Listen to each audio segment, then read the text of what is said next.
Ja, Veigar, tæplega 30 stiga sigur í Órigó-höllinni í kvöld. Þú hlýtur að vera sáttur með spilamennsku þinna manna hér. Já, auðvitað. Við byrjum sterkt eins og í mörgum leikjum í vetur. Svo bara, við heldum bara áfram núna.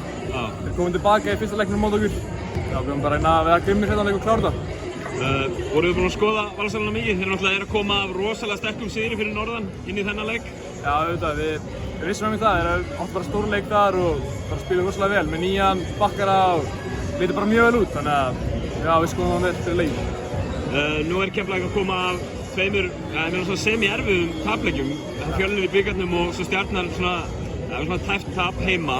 Hversu mikilvægt var að ná í svona nokkuð örugga sigur í kvöld og sjá liðinu ganga vel? Já, bara mjög sterkt. Við mættum í bikarinn og spilum bara alls ekki nógu vel og Fjölnir spilaði auðvitað fyrir stórleik og við mættum við Stjörnunni, spilum mjög vel þar.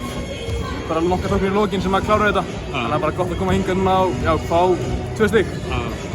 Ég meina, þú ert að spila nokkuð stóru rullu bara hjá þessu Keflavíkurliði. Hvernig finnst þér ganga þér persónulega svona í vetur? Bara, þú er að stígandi í þessu. Ég er búinn að vera meiddur bara 1,5 ár og það er gott að koma aðeins inn. Retsi ekki með í dag en það fekk aðeins stærri hlutur hjá vennilega og bara gott að læra að hössa líka á svona.